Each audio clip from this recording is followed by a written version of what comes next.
Örgü Dediniz kanalımdan dünyadaki tüm dostlara selamlar, sevgiler, saygılar. Örgü Dediniz kanalıma hepiniz hoş geldiniz. Bu videomda sizlere altıgen hırka 2 şiş ile nasıl yapılır onları anlatmak ve paylaşmak istiyorum arkadaşlarım.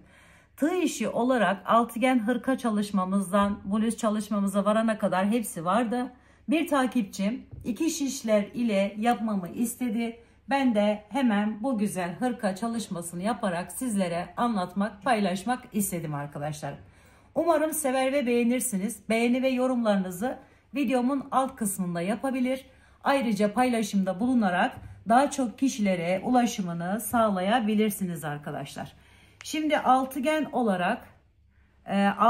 olarak başlıyoruz. Bakın şöyle kol altından başladık.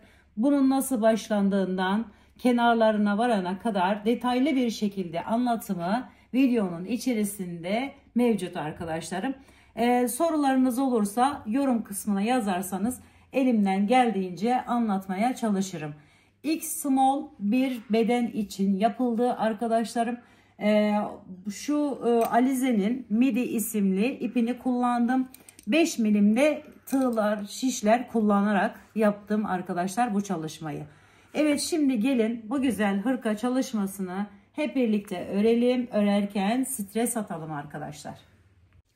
Altıgen hırkamızın ben bir tarafını gördüğünüz gibi tamamladım arkadaşlarım.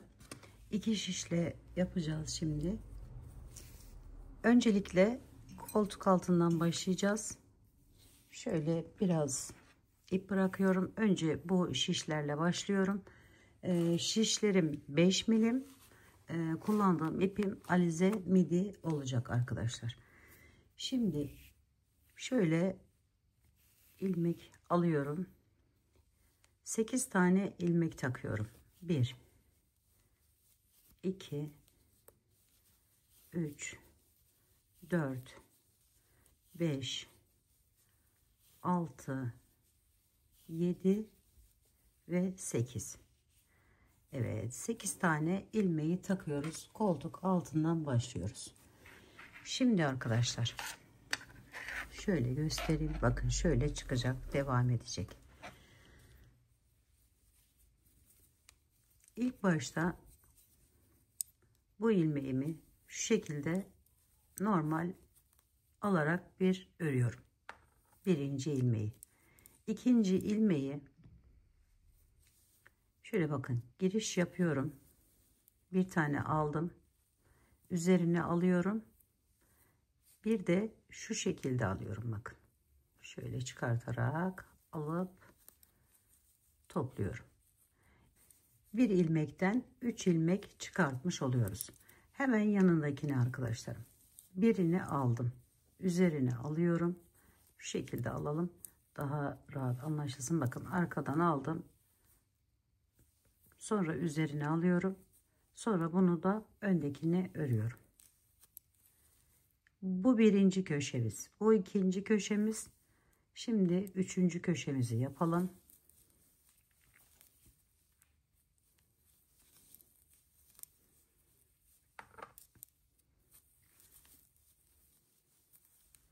Bu dördüncü köşemiz.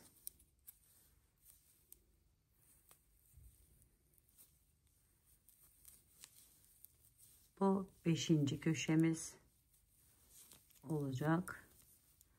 Bu da altıncı köşemiz olacak. 5 şiş bilen arkadaşlarım bunu 5 şişle bu kısımlarını yapabilir. Son ilmeği ben takıyorum arkadaşlar şöyle. 6 tane köşe için 6 tane böyle tek bir ilmekten 3 ilmek çıkarttık. Arkaya geçiyoruz. Şöyle kenar ilmeğini şu şekilde alıp örüyorum. Hemen yanına gelen ilmeği bakın şöyle bir tanesini tersten ördüm. Burası bizim arka tarafımız. Bu ilmeği üzerine aldığımız bu ilmeği arkadaşlar şu şekilde yaparak düzden örüyorum. Ön tarafta belli olsun diye. Sonra çevirdim. 1 2 aradaki arttırdığımız ilmeklerimiz. Şimdi bunu Bu bizim artış yerimiz olacak. Şu ortadaki 3 ilmek vardı. Ortadaki üzerine aldığımız ilmeğimiz bizim arttırma ilmeğimiz olacak. Sonra devam ediyorum. 2 tane aradaki arttırmış olduğum ilmeği normal bir şekilde örüyorum. Bakın üzerine aldığımız ilmeğe geldik. Bunu da şu şekilde örerek düzden örmüş oluyorum arkadaşlar. Sonra tekrar ipimi öne alıyorum. 1 2 buna geldim. Tekrar 1 2 tersi örüyorum. Bunu yine düzden örüyorum. Sonra 2 tane yine tersten ipimi öne alarak örüyorum. Bunu da düzden örüyorum. Bir tane kenarda gidecek yerimiz olduğu için bir parçasını bu şekilde yapıyoruz. Ben bu kenar ilmeğini şu şekilde takıyorum arkadaşlar. Dönüşte örüyorum. Şimdi devam ediyorum.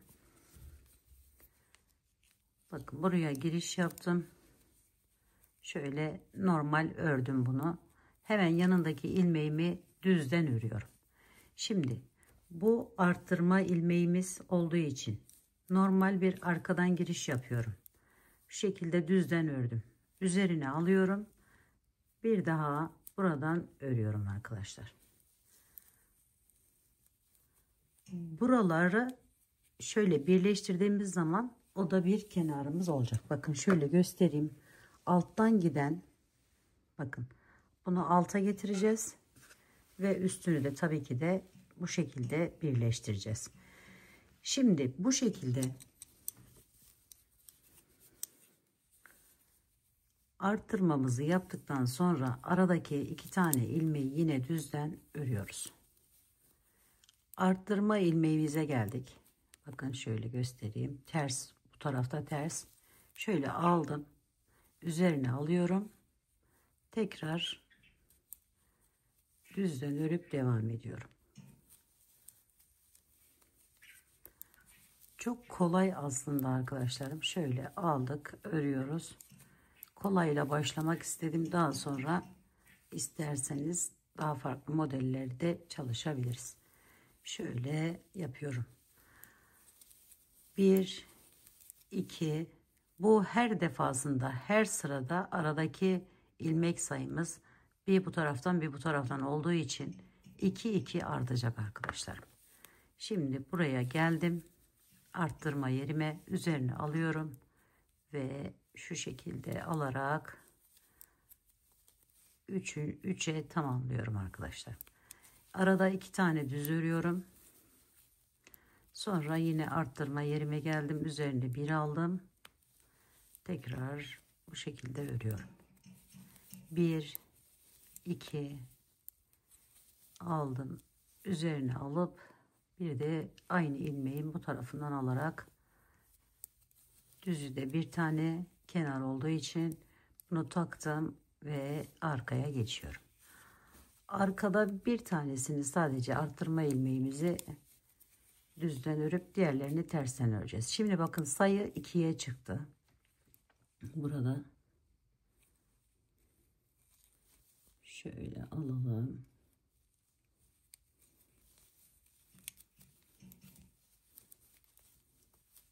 İki tane tersi ördükten sonra arttırma ilmeğimize geldik. Onu hemen şöyle düzden örüyoruz. Şimdi araya 4 tane oldu. 1 2 3 4. Az önce 2 idi arkadaşlar. Şimdi bir tane düz ilmeği ördüm. Sonra tersten örüyorum. 1 2 3 4. Sonra bunu tekrar şöyle yaparak düzden ördüm. 1 2 3 4 ve yine aynı şekilde bakın düzden örüyoruz. 1 2 3 4 düzden örüyoruz. 1 2 3 4.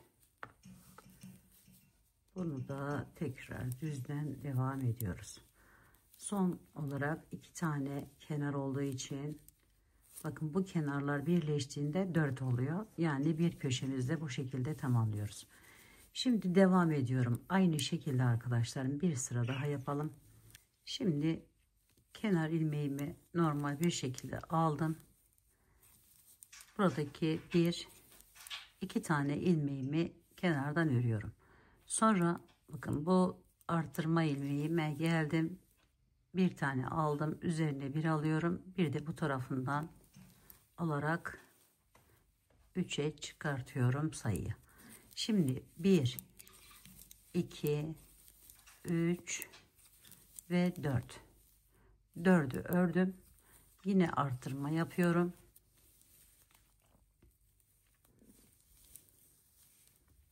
Bu şekilde.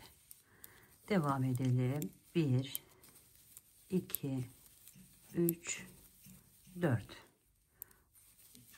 Arttırıyoruz.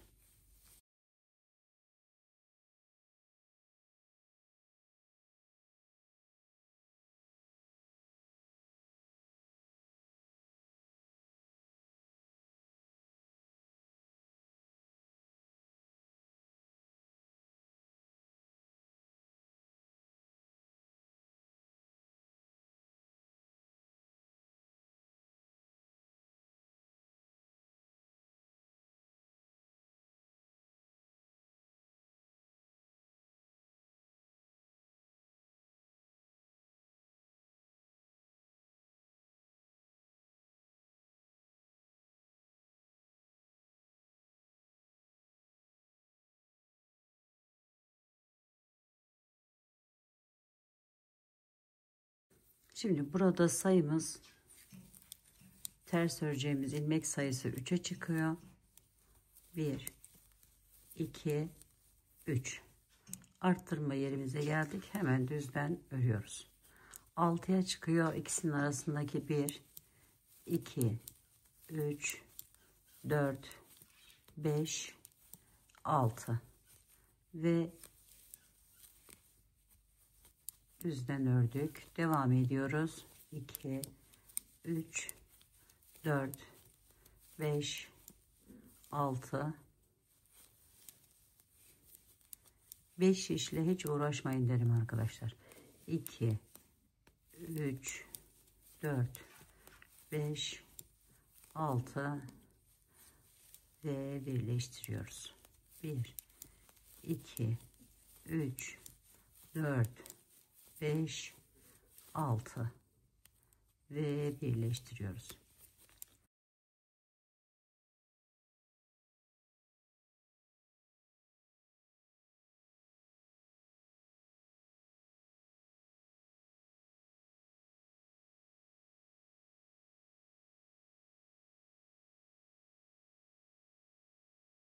Evet, bakın şöyle, yani net belli olmuyor.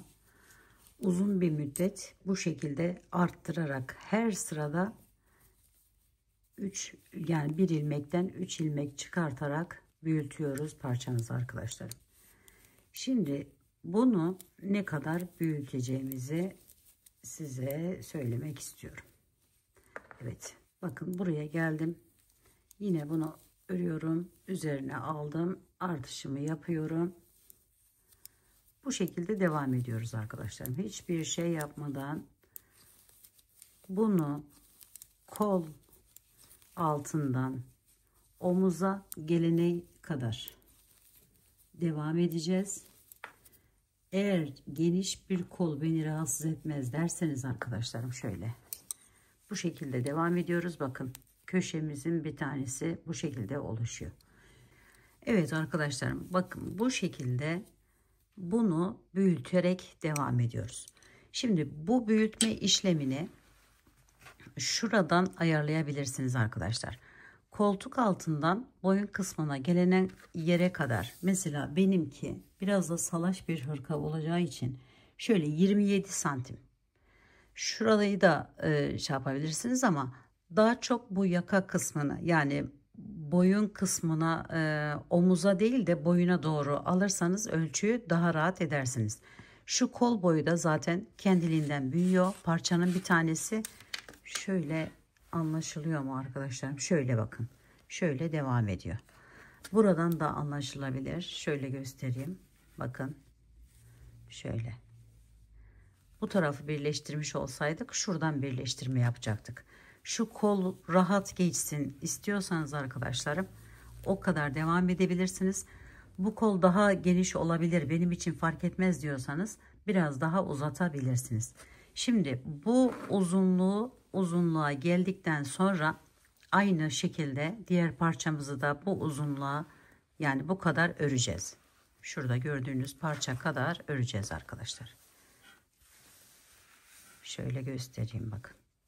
Parçanın bir tanesi, köşemizin bir tanesi burası, bir tanesi burası, biri burası. Şöyle, diğeri burada ve diğeri de burada. Şimdi bunu alttan yarım motif yarım yer yaptığımız kenar, bakın şöyle hem alttan hem üstten birleştireceğiz. Bunlara daha sonra geçelim. Ben buradan itibaren bu kol boyu kısa olduğu için, bakın kısa, normalde daha uzun yapacağımız için burayı da sizlere göstereceğim. Öncelikle bu boyuta gelene kadar bu yaptığımız arttırma işlemini arttırarak örelim arkadaşlar. Hiçbir değişiklik yapmadan her sırada şöyle bir taneden 3 tane çıkartarak her bir yaptığımız köşede devam ediyoruz ve bu ölçüye geldiğimizde artık kol kısmına yapımına geçeceğiz arkadaşlar. Parçamı bakın şu artırarak aynı bunun ölçüsüne getirdim arkadaşlar. Şöyle koltuk altından burası olacak. Burası kol yerimiz olacak. Yani aynı eşit parçaya getirmiş oldum. Şöyle de gösterebilirim. Bu şekilde. Şimdi altıgen parçamızın bir köşesi burasıydı. Bu iki yarım olan yer. Orayı bu kolda yaptığımız gibi birleştireceğiz. Şimdi koltuk altına gelen, bakın şuradan bu yarım olan parçalarımızın tam karşılık gelen yeri şöyle göstereyim. Şurası koltuk altından başlayacak ve diğer kol gibi uzatacağız arkadaşlar şöyle. 50 santimdi koltuk altı burası. Koltuk altından diğer yere kadar 50 santim ben yaptım bunu. Bunu dilediğiniz büyüklükte yapabilirsiniz. Tabii ki bu enini de arttırarak çoğaltmanız gerekiyor. Şimdi burada bunu sonlandırdıktan sonra, bitirdikten sonra bu arada kalan bu ilmekleri şöyle ipimizi alalım.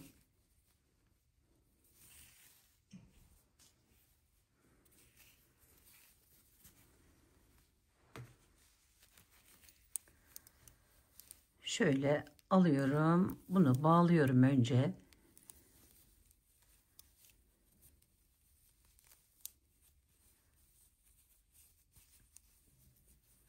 Sonra arkadaşlarım örerek kesiyorum.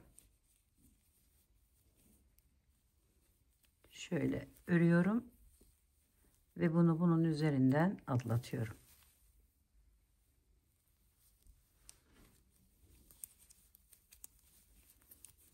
Bir tanesini örüp diğerini onun üzerinden atlatarak kesiyorum.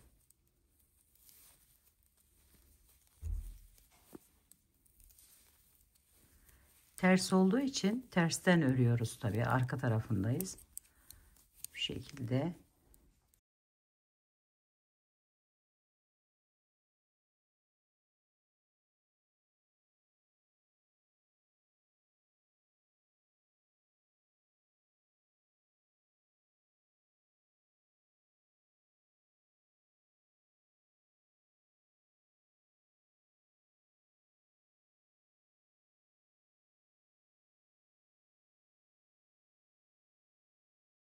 Bu kesme işlemini arkadaşlar diğer yarım olan parçamın oraya kadar devam ettiriyorum. Yani bu aradakilerin hepsini kesiyoruz. En son bu artım yeri, şurası, arttırmış olduğumuz ilmek de dahil olmak üzere kesmeden bu aradaki ilmeklerin hepsini örerek devam ediyoruz. Burada şunu da söyleyebilirim. Arttırım yaparken, yani büyüteceğiniz zaman bu ilmek sayısını bilin arkadaşlar. Şu kadar sıra, bu kadar sıraya gerek kalmıyor. Direkt bu ilmek sayısını, mesela şu bir aradakini ya da bu kenardakini, hepsi eşit olduğu için bunu bilmeniz yeterli. Yani şu ilmek sayısını parçanız bittiği zaman, diğer parçayı yapacağınız zaman size kolaylık olacaktır. Kaç ilmek varsa, bende mesela burada 27 ilmek var. 27 ilmeği aklınızda tuttuğunuz zaman devam eder gider. Bir yere not alabilirsiniz aynı zamanda. Onu da söylemeden geçmeyeyim. Yani şu sıra sayısı çünkü şey olmuyor. Yani biraz zorlandım ben şahsen yaparken. Hani buradan saymaktansa buradaki ilmek sayısını sayarsanız daha rahat edersiniz arkadaşlar. Şimdi bu kesme işlemini gösterdiğim şekilde buraya kadar, yani son 27 ilmek kalana kadar keserek devam ediyoruz. Şöyle alalım ve devam edelim, keselim.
Evet arkadaşlarım, bakın keserek tamamladım bu kısmını.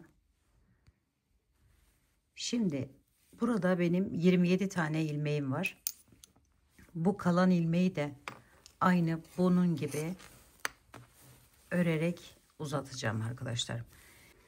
Evet arkadaşlar, altıgen parçamız, bakın şöyle, şurayı birleşmiş olarak düşünün. Bakın birinci köşe, ikinci köşe, üçüncü köşe, dördüncü köşe, beşinci köşe ve şurada da altıncı köşemiz var arkadaşlar. Şu yarım olanlar altıyı tamamlamış oluyoruz. Şöyle şunu açalım. Bakın şurada. Şöyle iyice buraları kafanızda oturtun arkadaşlar. Motifli ya da dönerek yaptığımız için bakın şöyle altıgen bu parçaya, burayı da ekli düşünün. 6 tane yerimiz var. Şimdi bunu alıyorum. Şöyle katlıyorum.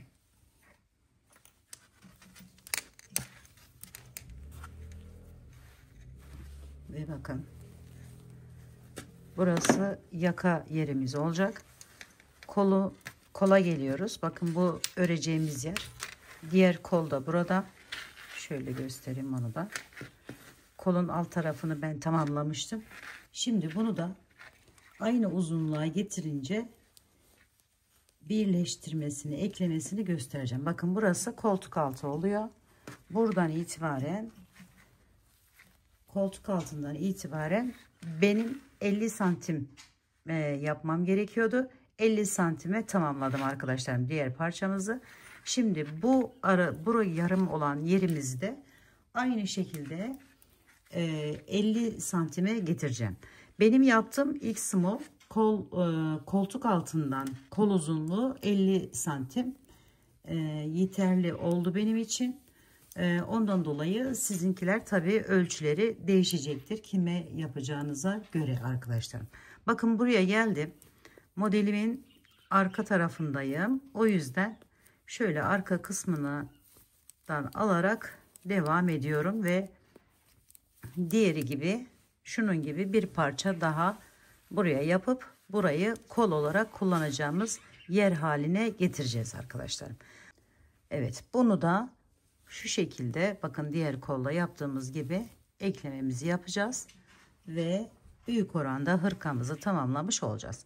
Şimdi bunu diğerinin boyutuna gelene kadar devam ettireceğim arkadaşlar. Şöyle bakın. İyice tam olarak kafanızda otursun arkadaşlarım bu. Şöyle.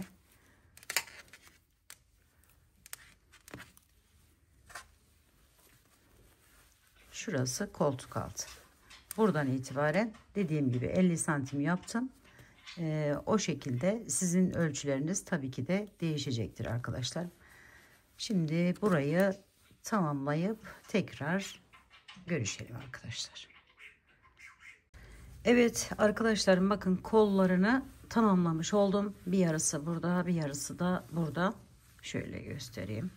Şimdi bakın burası birleştiğinde gördüğünüz gibi altıgen hırkamızın tamamen parçalarını tamamlamış olduk.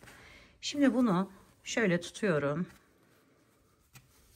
Bakın şöyle çevirdim ve hemen gördüğünüz gibi bir yan oluşturmuş olduk. Şöyle diğer tarafını. Diğeri burada. Onu da şöyle koyalım yanına. Bakın. Şimdi kollarını şu iki yerini birbirine ekleyeceğiz. İpimiz nerede kalmış? Burada kalmış. Şuradan başlayacağız.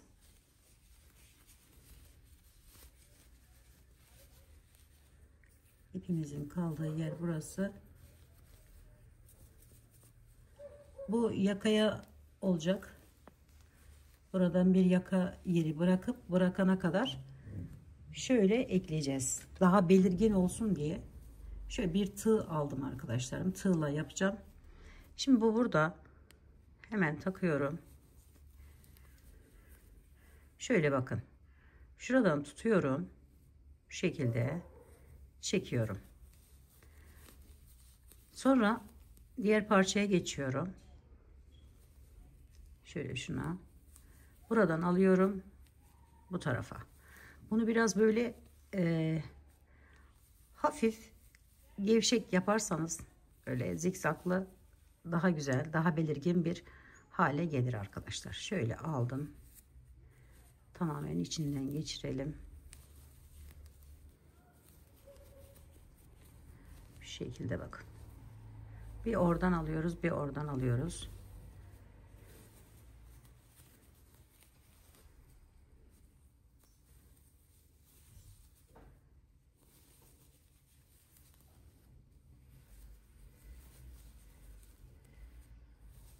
Motifleri de bu şekilde birleştirme yapabilirsiniz arkadaşlar. Her iki tarafını da buraya yakaya kadar olan kısmına diğerini tamamen ekleme yapacağız.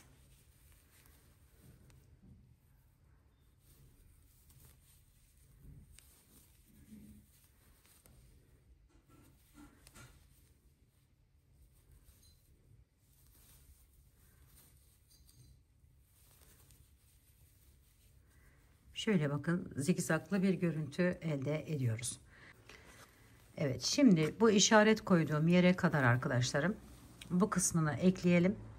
Daha sonra koltuk altından başlayarak şöyle devam edelim ve buraya kadar gelelim. Bu kol ucunda şöyle bir işlem yapacağız. Oraya geçelim arkadaşlar. Evet arkadaşlarım, bakın bu kolunu da tamamen birleştirdim. Şimdi kol ucuna geldim. Şimdi arkadaşlarım şuradan başlayarak bakın şu kenardan şöyle giriş yapıp kaydırarak etrafını önce çeviriyorum.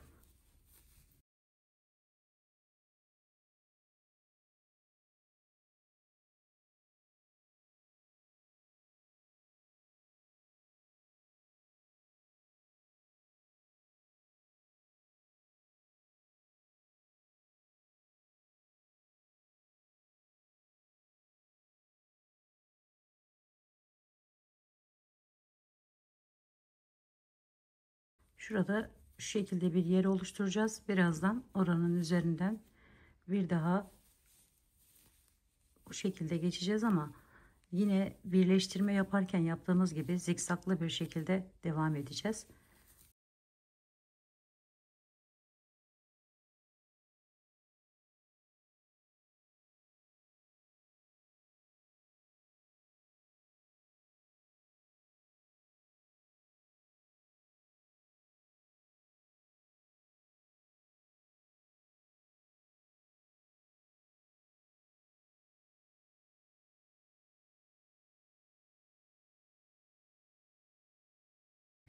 Şimdi arkadaşlarım bakın şu iki yerden şu şekilde geçiriyorum. Bunu buradan kaydırıyorum. Sonra çeviriyorum. Şu arkada üstte kalan yerden şu şekilde alıp geçiriyorum.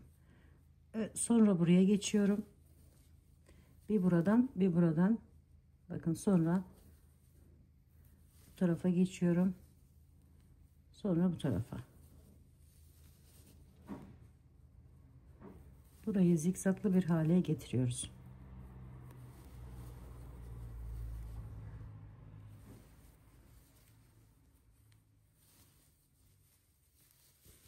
Birleştirirken yapmış olduğumuz bu işlemi burada da devam ettiriyoruz.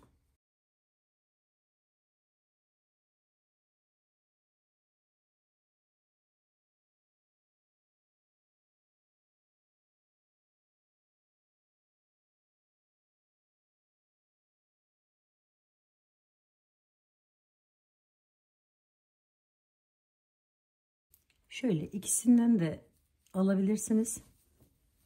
Tekinden de alabilirsiniz. Burada fark etmiyor. Bakın şöyle bir görüntü elde ediyoruz arkadaşlar. Evet, bu şekilde burayı da tamamlayalım.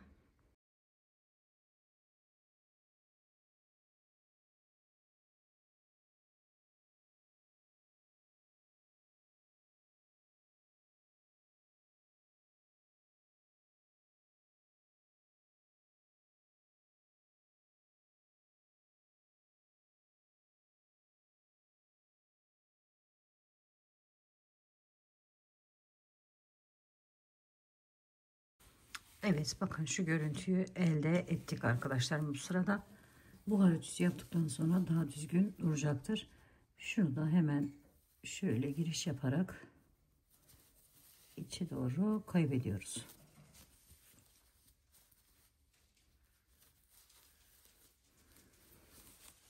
Evet, şimdi bakın bu parçamızı da oluşturduk. Diğer parçamız da burada. Şimdi bunu birleştireceğiz arkadaşlar. Arka tarafını şöyle çeviriyorum. Daha bunu buradan aşağıya doğru kol altından 42 santim 45 santim civarında biraz daha arttıracağız. Şimdi burayı iki parçamızı şöyle köşesinden giriş yapıyorum. Önce bu ipimi buraya bir tutunduruyorum. Sonra kolla yaparken yaptığımız gibi diğer parçanın da köşesinden şöyle giriş yapıyorum ve buradan alıyorum. Sonra buraya aynı kolla birleştirdiğimiz gibi burayı da birleştiriyoruz arkadaşlar.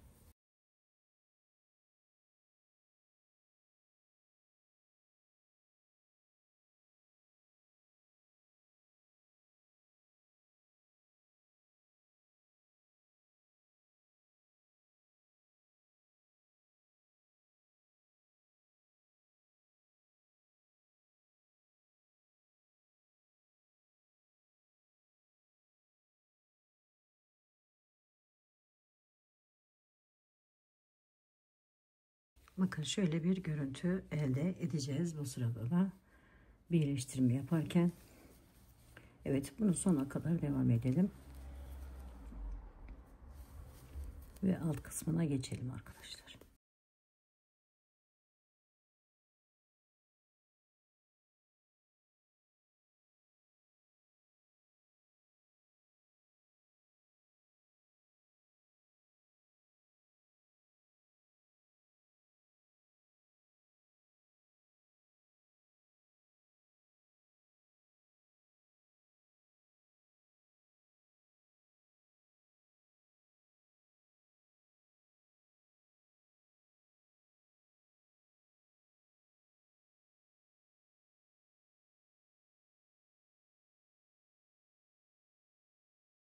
Bakın arkadan da bu şekilde birleştirme yapmış olduk. Şimdi bu ipimizi de buradan içine doğru alalım.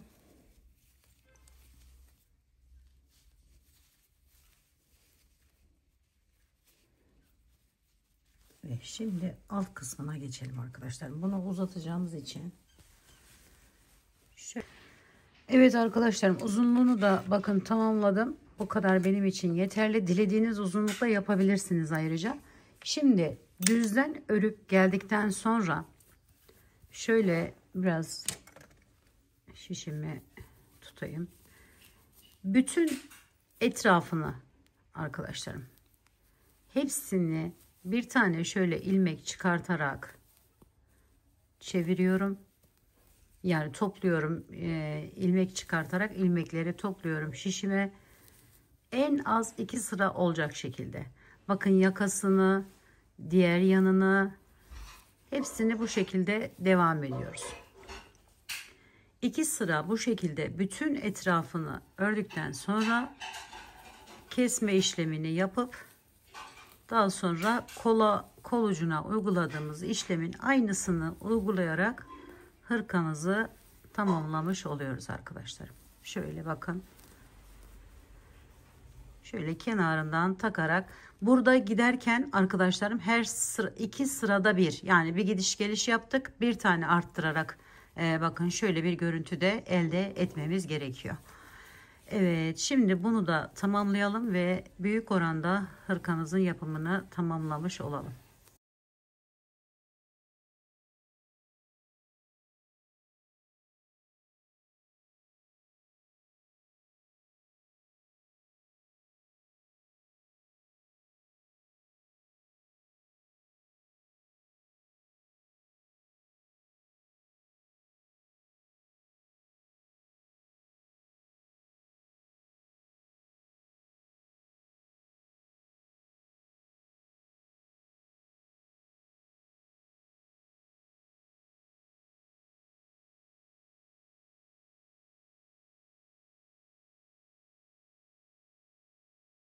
Evet arkadaşlarım, gördüğünüz gibi kenarlarına 2 sıra gittikten sonra şöyle yine koldaki yapmış olduğumuz bu işlemi uygulayarak tamamlamış oldum.